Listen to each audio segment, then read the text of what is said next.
Funding for This Is Nashville comes from you, our listeners, and Alliance Bernstein. Since 2019, employees have impacted our community by giving more than 5,000 hours of volunteerism in Middle Tennessee. AllianceBernstein.com.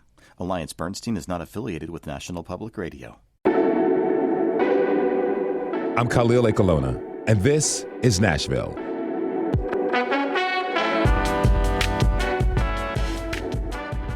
The holiday season is a time for us to engage in reflection and gratitude. One doesn't need to be religious or spiritual to find purpose in these times. It's about recognition of what was and working to make what will be happen. In its heart, the holiday season is about communing with others. As you'll hear on this episode, my family has been celebrating Kwanzaa for, practically my entire life. It was my father, Ademola Ekulona, who first learned of the holiday long before he met my mother. I asked him to share some of his reflections on the holiday and what it means to him. Here's what he created. This is Ademola Ekulona.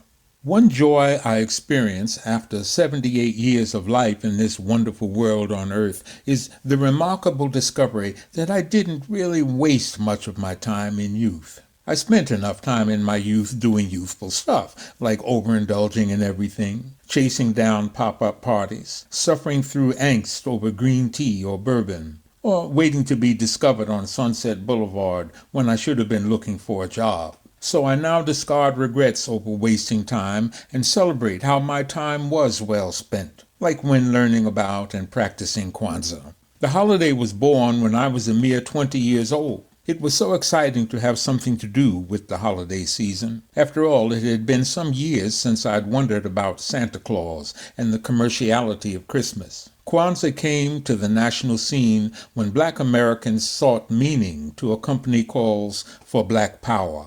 I felt strong urges to get involved with Kwanzaa because it was meaningful and it was new, an African framework for celebrating our American reality. Although some associates declared it an unnecessary distraction from serious political struggle, I felt drawn to the new holidays of reasons to study the history and accomplishments of Black people. Now, 58 years later, I'm glad I didn't overly study Mao Zedong's Little Red Book, the required reading for 1970s Black revolutionaries. I studied the Red Book, but since I couldn't convince my parents that it was important enough for them to read, I kind of put it on the back shelf of priorities. I ran full steam into Kwanzaa with the fervor youth bring to just about anything that's in their price range. And 58 years later, I'm amazed that Kwanzaa has been celebrated during 11 different presidential administrations, although I have no recollections of Kwanzaa candles being lit in the White House before Obama or since. No matter. What counts is that by meeting the minimum criterion of 50 years before being taken seriously, like everything else, Kwanzaa has proven itself a viable American institution. Kwanzaa shares celebration in the season of Christmas and Hanukkah, when everybody else is being joyful, so why not us? Kwanzaa has come to fit into the American cultural landscape. It fits well enough to now be a brand unto itself. I get Kwanzaa cards from non-African American friends who know I celebrate around the Kinara instead of the Christmas tree or menorah. In the early years, we wondered if Kwanzaa would last. Would it endure? After being held suspect by the FBI and even the Black Church, Kwanzaa proved to be harmless, not the spear of armed Black revolution the establishment feared. In fact, once corporate America learned more about the 7-day holiday and its commercial potential, Kwanzaa was brought into the mainstream of money flow during the holiday season. For some years now, I've been part of groups that brought innovations into the Kwanzaa institution. For example, I joined a group of men in Philadelphia who brought extra discipline to Kwanzaa by engaging in Ramadan-style fasting from dawn to sunset for each day of Kwanzaa. We wanted something more challenging than discussion and analysis of the Nguzo Saba, the 7 principles: unity, self-determination, collective work and responsibility, cooperative economics, purpose, creativity, and faith. Another year, I decided to prepare a different African or Caribbean delicacy on each night of Kwanzaa. Then there was a year I decided to make my own Kwanzaa candles and discovered it was much easier said than done. A key point in my multi-decade Kwanzaa journey occurred when the Honorable Queen Mother Moore, a revered Garveyite, at the time in her 90s, told a gathering of Kwanzaa celebrants that there's a difference between defining unity and practicing unity. That holiday inspired another year's worth of study and testing. I'm old enough to be content with Kwanzaa because I've learned that the key to doing Kwanzaa is that it's always local. What's going on in your town, your city, your region is what should be celebrated at your local Kwanzaa. Kwanzaa in Nashville is going to be Nashville Kwanzaa. There's a certain specialty food that everyone expects to be on the plate. Like the Kwanzaa in Baltimore always includes crab cakes. In Boston, there's fried cod. Khalil has told me about Nashville's amazing hot chicken. The local delicacy is featured at the Karamu, the feast held on the 6th or 7th night of celebration. I recall there was something near a scandal one year in Baltimore because they ran out of mac and cheese before anyone could get seconds. The elders were outdone. I believe that was sometime in the early 90s when Bush the First was in office. Of course, it never happened again. Today, as all baby boomers, I must insist that the new generation is finding purpose to drive themselves forward, even in their 50s. Remarkable hairstyles and attire, arrogant lyrics are symbols and signs, but they're not enough. Now, I expect the emergence of a hip-hop Kwanzaa. Hip-hop also is a part of America's multicultural fabric.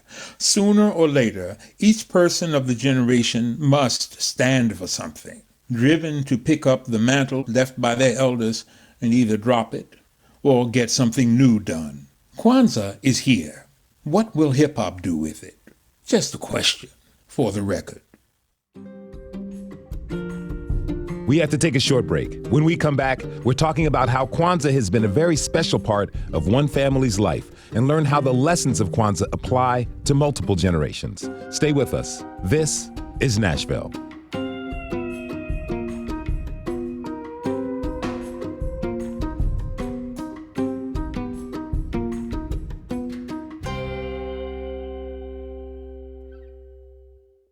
Funding for This is Nashville comes from you, our listeners, and Music City Prep Clinic, Nashville-based provider for PrEP and offering comprehensive sexual health services in an environment designed to be safe, professional, and shame-free. Learn more at musiccityprep.org. I'm Khalil Ekulona, and this is Nashville. Habarigani. This is the greeting that's used when celebrating Kwanzaa. It means wishing you a blessed Kwanzaa. As I said before the break, I've been celebrating Kwanzaa pretty much my entire life. Back in 2022, we aired an episode about Kwanzaa. I was out of town and Nina Cardona took over hosting the show. Let's listen to that episode where Nina is talking with a very familiar voice. All right, so I know you are technically off the clock right now, but why don't you tell us who else is joining us today? Oh, wow. A lot of times in life, it's the parents who get a chance to gush about how proud they are of their children. But now the tables are turned, and I get a chance to show off my parents to the listeners of Middle Tennessee. I'd like to welcome my parents, my mother, Olufemi Ekulona, and my father, Ademola Ekulona, to the show. That's who's joining us. Welcome indeed. Oh, thank you. Thank you. Ademola, I understand you were interested in Kwanzaa from the very beginning of the holiday. So let's set the scene a little. How old were you and what was going on in your life at that point? Well, I'm now 76. And at the time, 1966, I guess that was 50 years ago or something like that. And it was just very much adjusting to the evolution of the civil rights movement into a Black consciousness movement.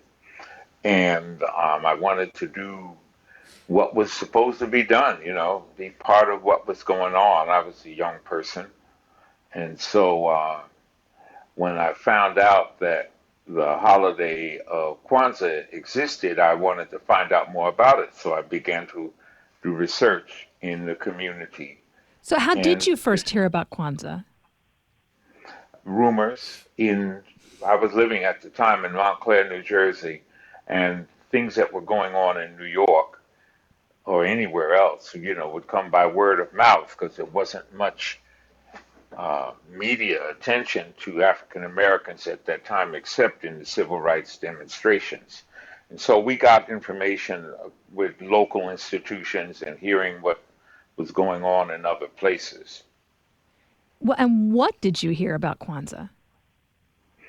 That it was an alternative in some respects. Some people talked about it as an alternative to Christmas, but it actually has nothing to do with Christmas. Okay. And people were saying, well, we don't want to have a substitute for Christmas. And I came to find out that it was not, and it had never been. But I think because it occurs in the same season, people at first thought it was an alternative to Christmas. But it just so happens that they're celebrated at the same time of year.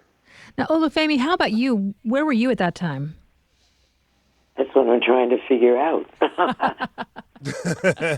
Well, how about this? What were your first impressions of Kwanzaa as you first heard about it? Well, when I heard about it, and I didn't think much of it then. But then Ademola, Khalil's father, he really started teaching me about Kwanzaa and the meaning of it, And it's because of him that I think that I got into it a little bit more. And we did it. We did it for quite a while with the children, and I really liked it. It really did help give you a sense of pride, which what it was supposed to do. And we did it with the kids. And there's 7 days, and we talked to the kids about it. They had to act upon it, whatever the day meant. Yeah, and we're going to get into the meaning of those days. I want to get that sense of the feel of Kwanzaa first, and I think it's really interesting how you're talking about with the children. Is that what really drove you to really take on the celebration of Kwanzaa in a really serious way, or intentional? Yeah, it did, and it made us closer. And it really taught the kids. They knew what each day meant. And like I said, because we would talk to them about it, it meant a lot. It meant a lot, and they went along with it. They didn't have a problem with it at all. Now, some families choose to leave Christmas aside in order to focus on Kwanzaa, and others do both.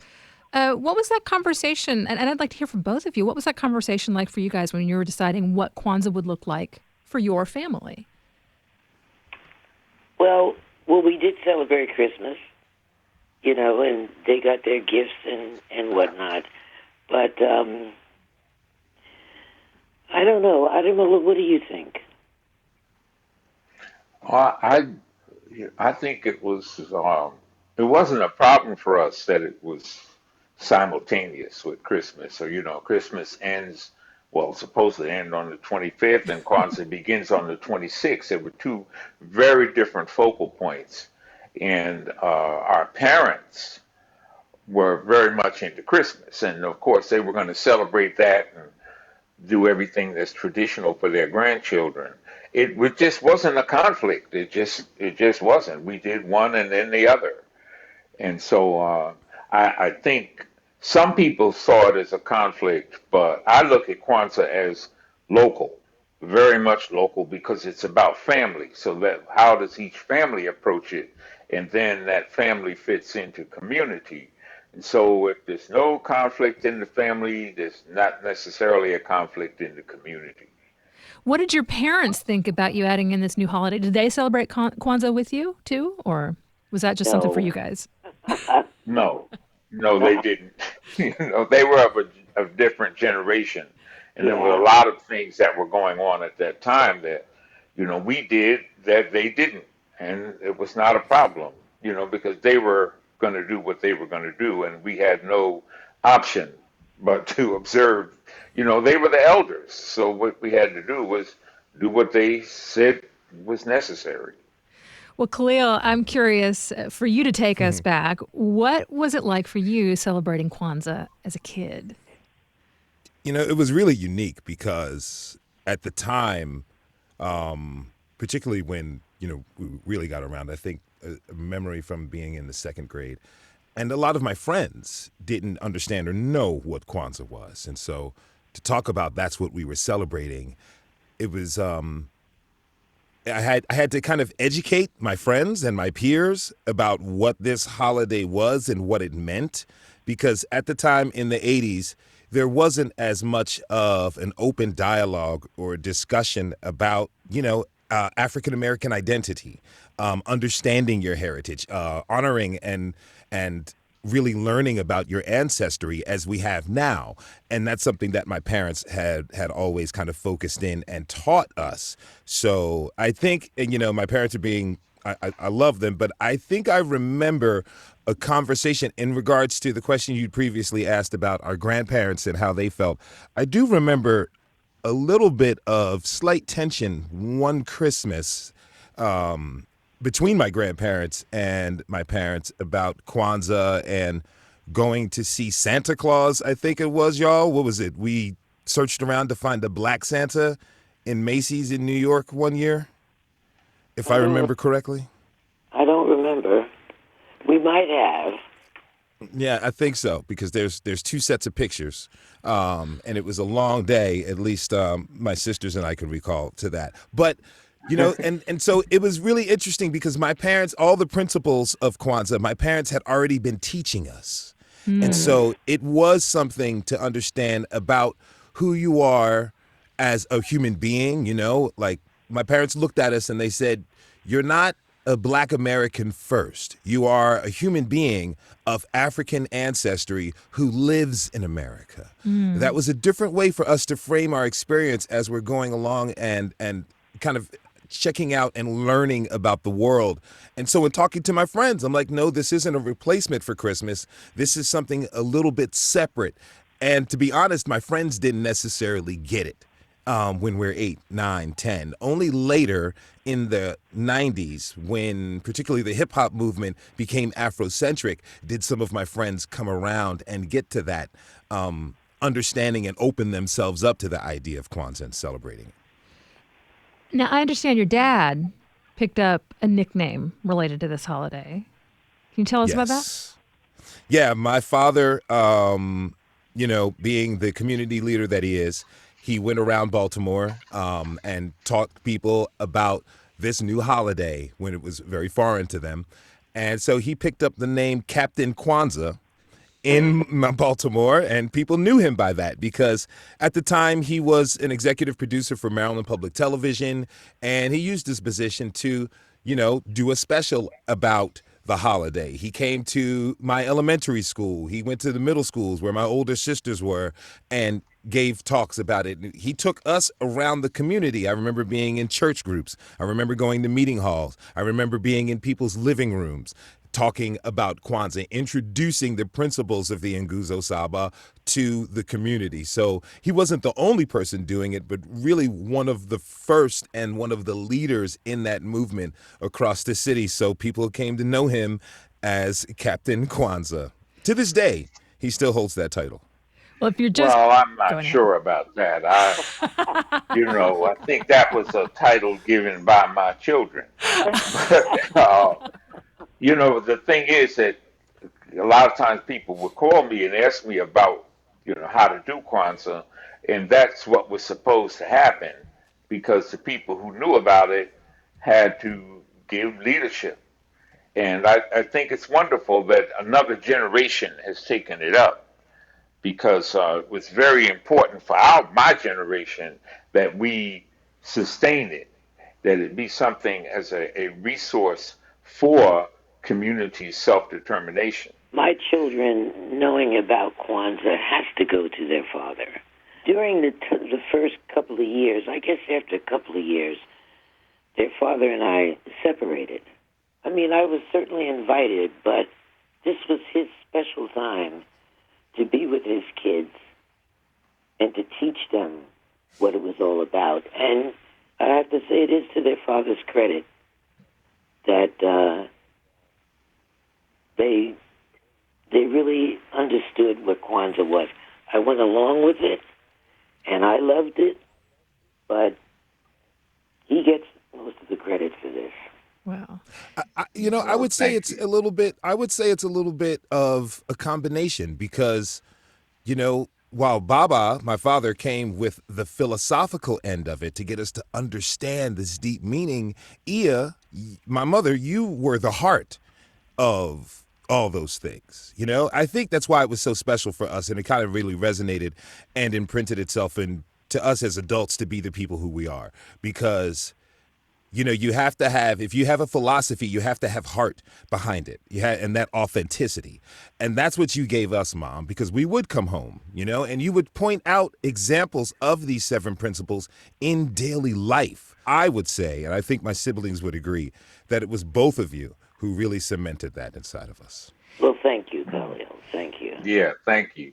If you're just tuning in, this is Nashville, and I'm your host for the day, Nina Cardona. We're talking this hour about Kwanzaa with the family of your usual host, the Ekulona family. Ademola, can you take me through the 7 days of Kwanzaa and what they mean?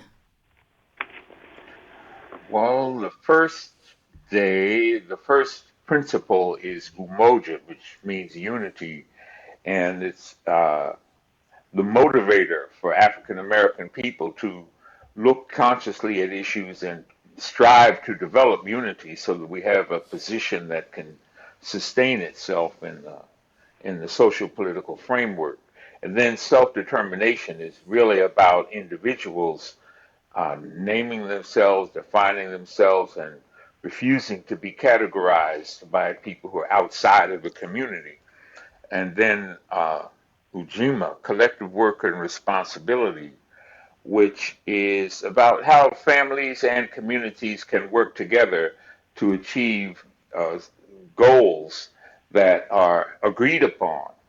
And then it moves into Ujamaa,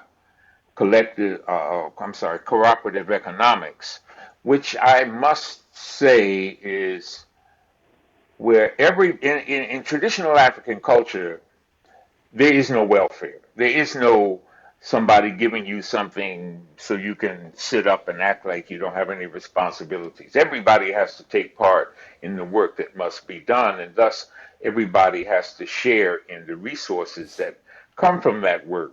And so cooperative economics is not any kind of socialism or communism at all. This is really just about everybody in the community is expected to work and to expected to have a specialty, and the outcome of that specialty should be so that we have a better community in which resources are available to everybody. And then Nia, the 5th day, is purpose. And so you should be thinking about, well, what am I doing this for? What am I here for? What am I doing?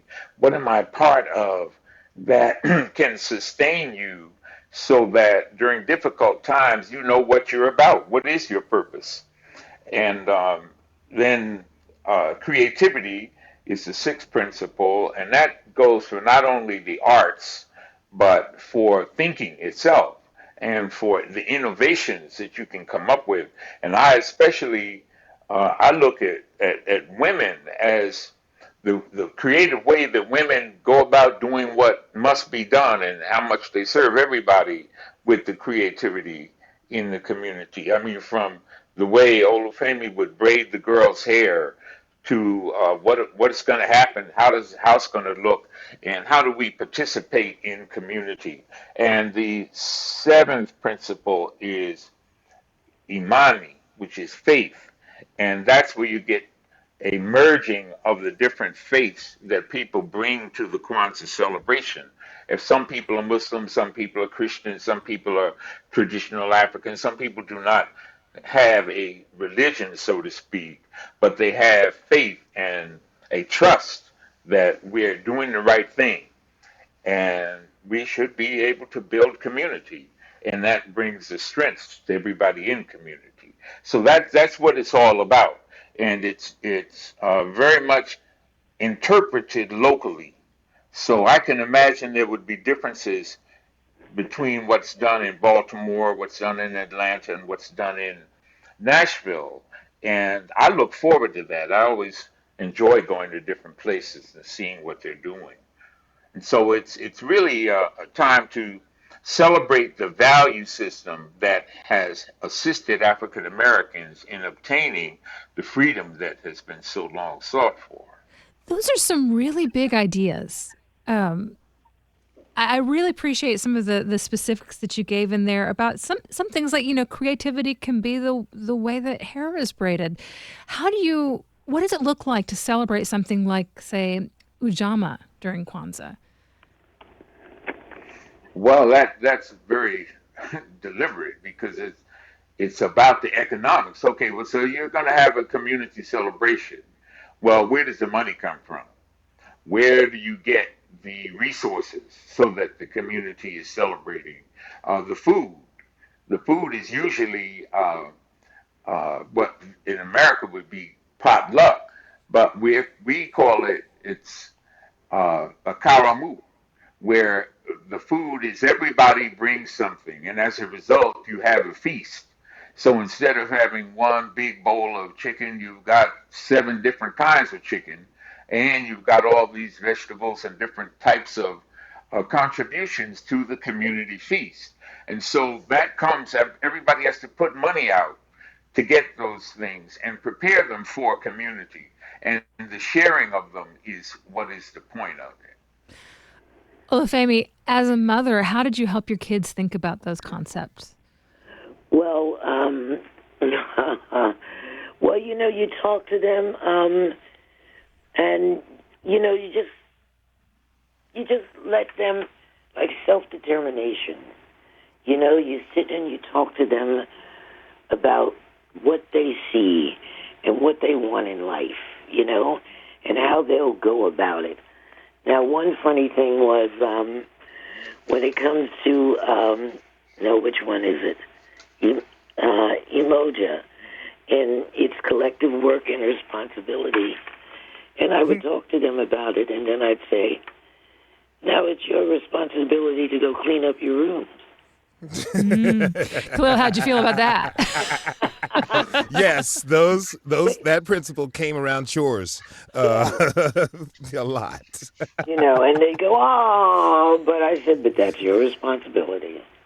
But you just take each day and explain it to them, and try to have them to do something that day represents.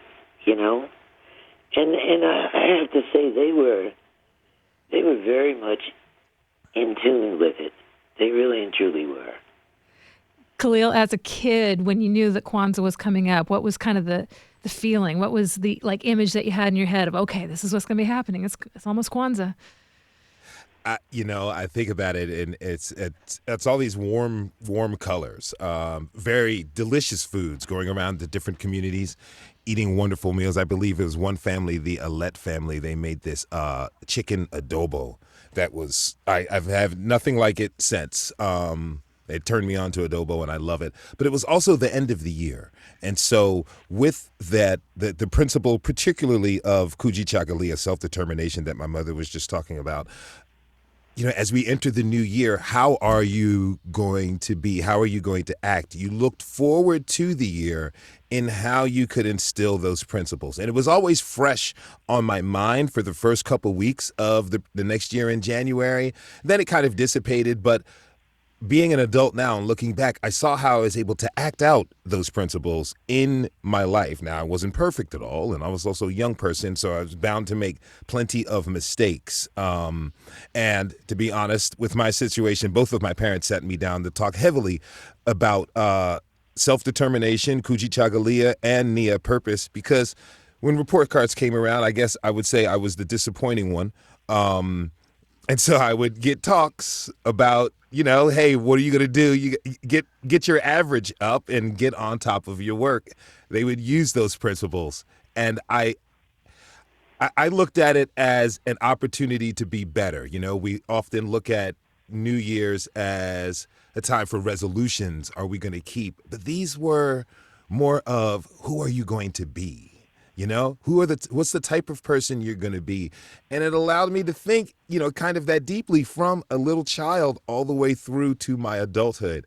And it was just a wonderful time, the fact that we were able to celebrate different, I think at one point in time, we celebrated Hanukkah, Christmas, and Kwanzaa for years because of the family and the diversity of our family. And so it gave me a worldly aspect in the suburbs of Baltimore, Maryland. Oh, yeah. Now, one thing that we did do in the very beginning, because they were so young, usually on the last day is where the big celebration is, and the children get their gifts and everything. We kind of changed that a little bit. They got gifts. We divided the gifts, and they got gifts at Christmas time, but to make them understand it a little bit more, on Kwanzaa, we gave them a gift a day. Do you remember that, Ademola? Yeah. Yeah, It was, to ease them into it, instead of them waiting to the first to get all their gifts and everything. So, and we did that for a couple of years, to make it a little bit easier, because they were in school. Kids were telling them all the stuff that they got, and they're sitting there waiting for theirs. No, we decided not to do that. Now, we've been talking about Kwanzaa with your family, but how about outside the home? Olufemi, what was it like celebrating Kwanzaa with the larger community? Well, you see, that's where I say that their father gets the credit for that, because really and truly, I didn't know anyone who celebrated Kwanzaa, and Ademola would take them to different homes for the 7 days, and I chose not to go because, like I said, we were separated, and I felt that was a special time for them with their dad. So I just talked to them at home, but their father took them out into different communities and let them enjoy and celebrate. And Mom, you probably also needed a break from us crazy kids. Well, now that's true. I did enjoy that part, but That's the truth. That's the truth. And I think, I know, I was much younger then. One year, we decided that each family would host the other 6 families, and so that we were going somewhere every night of Kwanzaa, and one night we would host. That was crazy. yes. It's too much, much too much. And so that was the one time we did that. But it was great because, it was hectic for everybody. But now I would go to maybe 2 different outside events, but then do the ceremonies at home also Well, I when you could have listen. children in the house. Yeah, I could listen to you guys talk all day. You are just wonderful, sweet people. Thank We've you. been learning about Kwanzaa with the Ekulona family. Khalil Ekulona is usually the host of this show. This is Nashville. He was joined by his parents, Ademola and Olufemi Ekulona. Thank you all for joining us. Thank you for Thank you, having me Nina. here. Thank you for having me. You're listening to a re-air of our 2022 episode about Kwanzaa. When we return, we'll hear how Kwanzaa is celebrated here locally in Music City. Stay with us. This is Nashville. I'm Khalil Ekulona, and this is Nashville. Thanks for tuning in to our rebroadcast of a 2022 episode about Kwanzaa. Before the break, you got to hear from my folks about what the holiday means to them and why they introduced my siblings and I to it. Now, let's join Nina Cardona as she talks with MarQuita Holt, board member of Kwanzaa Nashville, and Jeneene Blackman, president of the African American Cultural Alliance. They're talking about how Kwanzaa is celebrated here in Nashville. Thank you both for being here, and welcome to This is Nashville. Thank you so much for having us. I'm glad to be here. Yes. Glad to have you. Now, if we go back 40 years, Jeneene, I understand that your group started some of the first community celebrations of Kwanzaa here in Nashville. What's your understanding of how that came to be? Well, Kwame Lillard, who was formerly the CEO of the African American Cultural Alliance, and now I'm the new CEO of the Cultural Alliance. He was a man about culture. Kwame Leo Lillard was civil rights activist and a former freedom rider. So he was all about culture in Nashville. So my first experience was going to an AACA Kwanzaa event. And it was always the second night. You could always count on it being on the second night, Kuchichakalia, self-determination. And so Nashville was introduced to Kwanzaa through that experience. Now, MarQuita, I understand you were a teenager when you were first introduced to the idea of Kwanzaa. What was your first impression? Oh, my first impression. So it was sort of like what Khalil and his family were talking about, just how sometimes folks that don't celebrate Kwanzaa, they can kind of feel like, is it in competition with Christmas? Mm-hmm. But I remember my really close friend, Maria Hall, who is also the founder of Kwanzaa Nashville, her family celebrating. And we were in high school, so I was a young, 14, impressionable girl. And she was so proud and so excited about our culture. And so that intrigued me to put a little seed and plant inside of me so that when I got older, I would understand it for myself. And Jeneene, when you first started talking about the 7 principles of Kwanzaa with the youth at your church, what was the reaction from the leadership? The leadership wasn't as understanding as I was about Kwanzaa. But being the person that I am, who grew up in an African-American church, and the pride of who we are was very important to me. So I thought it was especially important that we shared it with the youth. They came around after years of me actually continue to teach them about Kwanzaa. What was that initial hesitation? Was there a little bit of a misunderstanding? Misunderstanding exactly what it is. It's not a religion. It's really about purpose, principles, and how to set their course for the year. And that's a really big, important part. This is a cultural celebration, yes, right? Not a religious one. Yes. So, MarQuita, I understand that there was a little bit of that. I'm a Christian. This isn't necessarily my holiday for you at first, but clearly you have come around to embracing the holiday. So what has Kwanzaa come to mean for you?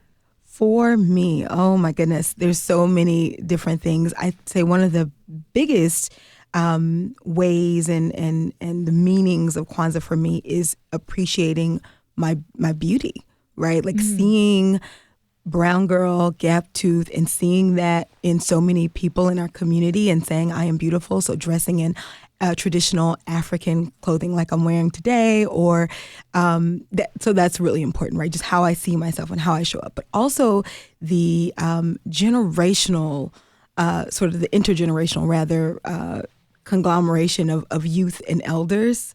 My jam, right? Like I love nothing more, no matter all these celebrations and everything that we're doing, it's really beautiful work, seriously, but to see a young child sitting at the foot of an elder during a celebration, my favorite. That is what it is to me, is passing those legacies and traditions. Jeneene, what value have you seen Kwanzaa bring to the Black community? Pride. Oftentimes in our society, we see images on television and social media that's not always the best likeness for us.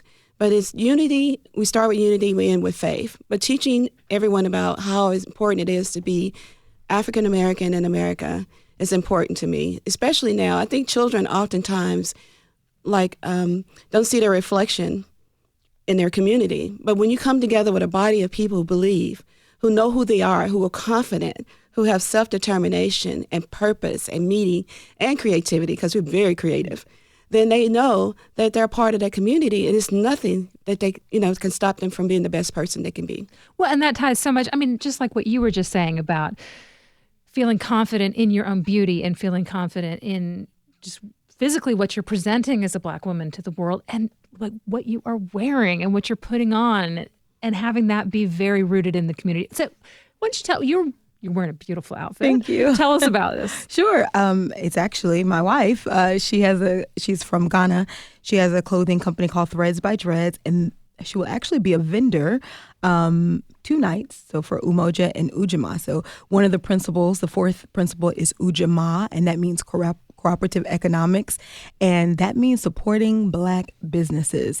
And so Jeneene also is wearing traditional mud cloth, and so that is, we believe in recycling that black dollar in our community. So you'll often see people wear garb or jewelry or all the things for during Kwanzaa. Well, and certainly both of you are showing us, that the African roots of your people in the way that you're dressing. This is also very much an American holiday. It was born out of an American need and the needs of the Black American community. Where do you see that balance between what is African about Kwanzaa and what's American about Kwanzaa? I think that it's all the same. There's a balance because, first of all, African is our root, and we're American. So you never should forget your heritage and our ancestors. So telling the stories of old and new and bringing it together is a big part of what we do. We have to tell the stories. Oftentimes in Nashville, one of our goals at AACA is to continue the history. We have landmarks here that children don't know about. There's history about Africa. We were not taught the true history of Africa, the passageways, how we got here. So Kwanzaa is very much that as well. We have to remember where we came from and we'll remember where we are now and share the stories. So the coming generations will be proud of who they are as Americans and can teach other cultures about how powerful it is if we have unity. Umoja. Now, MarQuita, I understand this is one of the only cities with community events every night of Kwanzaa. Listen, I was listening to Khalil and his parents, and I was like, oh, I remember the days when we just go to people's homes. It was everything. But we have been inspired, honestly, by people like Khalil's parents and Baba Kwame to make this thing bigger, but also bring the young folks, bring everybody in. So yeah, we're one of the only cities that celebrates and has an actual event every single night. That Kwame Lillard's name keeps coming up for very good reason. He passed away just before this holiday a couple of years ago. How much do you still see his fingerprints in the celebrations? Wow. He is still very much a part of me. I feel him around me all the time. In fact, the year he passed away, it was on my heart to do a virtual prior to his death. And it was his last Kwanzaa event, his last act as a part of the African American Cultural Alliance. And so I'm so grateful for this Holy Spirit, which drives me to tell me that we needed to do that then, because literally he wouldn't have made the event. Coochie chocolate, which was his favorite thing in the world. He was definitely a self-determined person. He definitely imparted that on me. So you can't do Kwanzaa without thinking about Baba Kwame and all his contributions. And he lit me up the first time I saw him holding up that corn, that fruit, to teach us about self-determination, how to come together as unity. He always talked about one love, one people. MarQuita, how about you? Where do you see his fingerprints? I'm getting a little emotional. So I hear him singing the Kwanzaa jingle. I see him dressed. I see him complimenting. I see him. One of my favorite things about Baba Kwame is sort of what I was saying before, but he had this thing that he would say to me about connecting Black folks, meaning there can feel like, people that celebrate Kwanzaa are sort of self-righteous and they know all about themselves and, all these things. But also there are people who've never heard of Kwanzaa, and we have to reach everybody. So even just doing this work and being here with you today lets me know that I can spread the news to a broader audience. And so that's all Baba Kwame. That's all Baba Kwame for sure. Maria Hall wasn't able to join us today, but she told our producer that Kwanzaa in Nashville feels like a kind of reunion, and she described it as spilling out into the streets. How would you describe the feeling of Kwanzaa here in Nashville? Correct. Family. Family. In the eyes of the children, I love children. So watching them come up into like the Konara, or the families come together to the celebrations, the dancing, the music, the food, and supporting each other economically in the community, all of that together brings about a wonderful week. You really don't want to miss it. Trust me, you don't. Yeah. Now, MarQuita, tell me about the Queen Mothers. Oh, the Queen Mothers. So, have you seen Wakanda Forever or Black Panther by any chance? Yes. Okay, so you could kind of see the regal, ness of Angela Bassett's character, right? So she was a Queen Mother, and in our community, we sort of have embarked upon different traditions of West Africa and East Africa, and we've upheld this position of a queen mother to sometimes tell you when you're wrong, but also to just be a voice that you can go to. So it's in a very profound position in our community. And on the second night, Kuchichakulia, we will be having our first installation of Queen Mothers. It's been the first one since 1998, I think.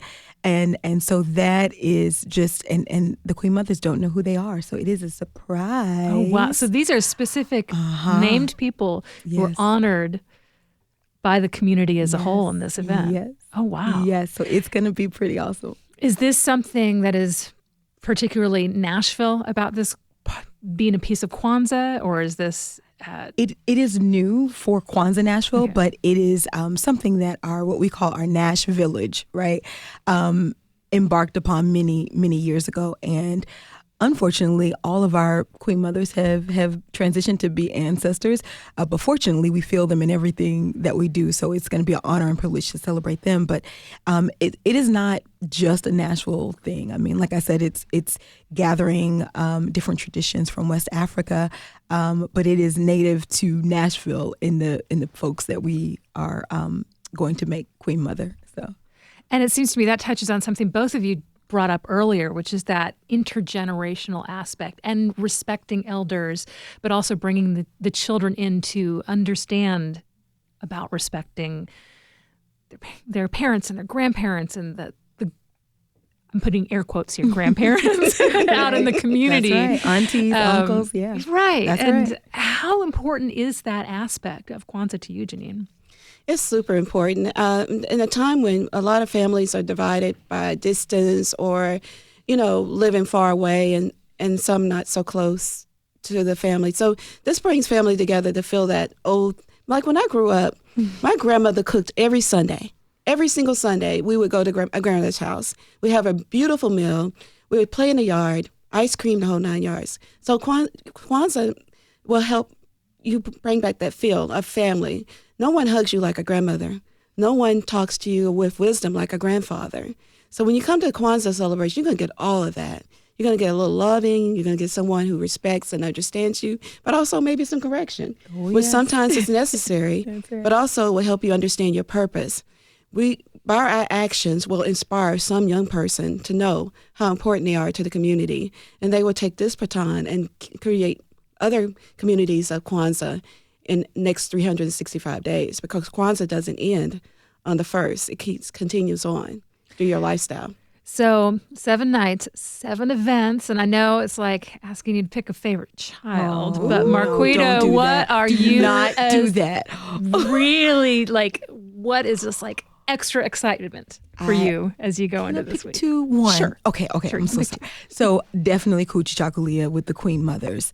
It is going to be amazing, but it is also just to honor these women and their service and all of it and regalia and, the beauty of it all. I love that. Really excited about the night of Nia as well. It resonates with me.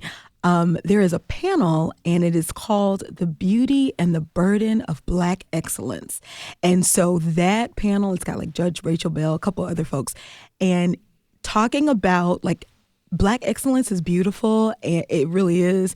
But sometimes you feel like you're in a bubble of like perfection that's not real. So I love that balance of understanding what that means. So those are 2 of my favorites. I'm sorry. Do you have a favorite?